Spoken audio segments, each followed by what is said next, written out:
Siguro napapaisip din kayo, bakit ganun? Taon-taon, may eleksyon, may bagong pangulo, pero parang paikot-ikot lang tayo? Well, ngayon, hindi lang yung mga politiko ang pag-uusapan natin. Susuriin natin yung mismong sistema sa likod nila. Okay, simulan natin sa salitang ito, balimbing. Alam na alam natin yan, di ba? Pero teka, hindi lang yan simpleng insulto. Sa totoo lang, isa yang strategy. Survival mode, kumbaga. Kasi isipin nyo, palit-palit ang administrasyon, pero yung mga pamilyang nakaupo, andyan pa rin sila? Paano? Eto na nga, yung pagiging balimbing ang tiket nila para manatili sa laro. At dito na pumapasok yung frustration na marami sa atin, di ba? Tuwing eleksyon, parang ang daming pagbabago. Iba yung pangalan, iba yung kulay, pero pagkatapos ng lahat, ano nangyari? Yung mga pamilya, sila pa rin. Para tayo nasa perya, sakay ng isang malaking carousel, paikot-ikot lang, walang tunay na pinupuntahan. So para mas maintindihan natin kung bakit ganito ang sitwasyon, kailangan nating, hukayin. Umpisahan natin sa pinakaugat. Saan ba talaga nagsisimula ang lahat ng ito?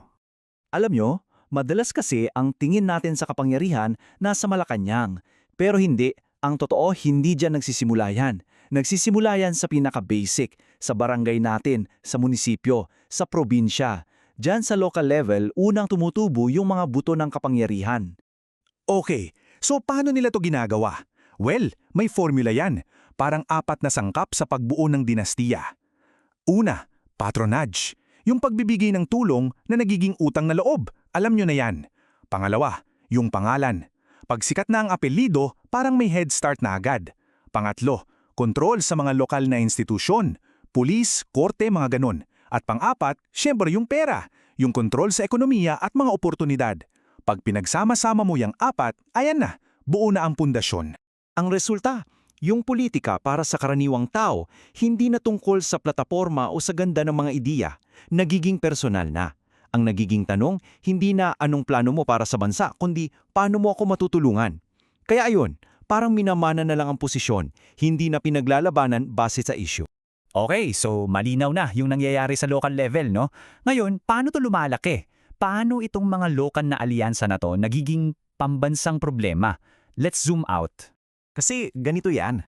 Para sa iba, yung politika, laban ng mga ideya. Debate, ganyan. Pero para sa marami, lalo na sa mga probinsya, iba ang realidad. Ang pagkontra sa nakaupong pamilya, hindi lang yan simpleng political choice. Panganib yan. Panganib sa trabaho mo, sa negosyo mo, sa kabuhayan ng pamilya mo. Kaya isipin nyo, pagdating ng national elections, para tayong mga bangkan papel na pinapaanod sa isang malakas na ilog. At yung agos, sinong kumokontrol?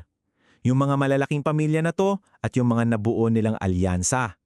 So, bago pa man tayo makapamili at makaboto, parang may direksyon na agad kung saan papunta ang lahat, na itakda na ng mga nasa upstream. At hindi lang yan nagtatapos sa kung sino ang mananalo sa eleksyon. Ang epekto nito, ramdam na ramdam natin sa ating mga bulsa dahil itong sistema ng politika, direktang nitong hinuhulma ang ating ekonomiya. Ang kinalalabasan?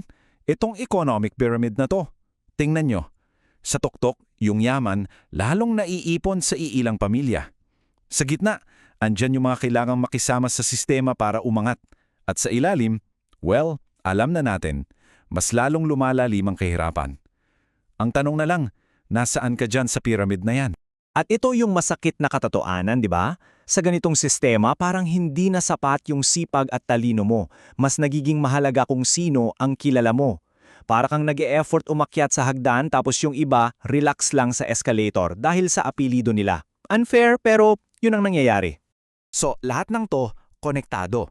Nagbubuo ito ng isang cycle, isang paikot-ikot na sistema na aminin natin, napakahirap sirain.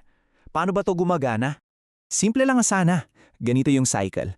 Gamitin ang kapangyarihan sa politika para yumaman at palakasin ang negosyo. Tapos, yung perang kinita, gagamitin ulit para manatili sa pwesto. Political power leads to economic power leads back to political power. Kapangyarihan, pera. Pera, kapangyarihan, paulit-ulit. Gets nyo? So heto na tayo sa pinakamahalagang tanong. Kung ganito kalakas at katibay ang siklong ito, paano natin to sisirain? Posible pa ba? Baka Yung sagot nasa atin din. Nasa mga botanteng hindi na tumitingin sa apelyido o sa utang na loob, kundi sa kung ano talaga ang makakabuti para sa buong bansa. Pero heto ang challenge. Madalas, yung boses ng mga taong to parang bulong lang, nalulunod sa ingay ng sistema. Kaya ang iiwan kong tanong sa inyo ay ito. Paano natin gagawing sigaw ang mga bulong na yon hanggang sa wala na silang choice kundi pakinggan tayo?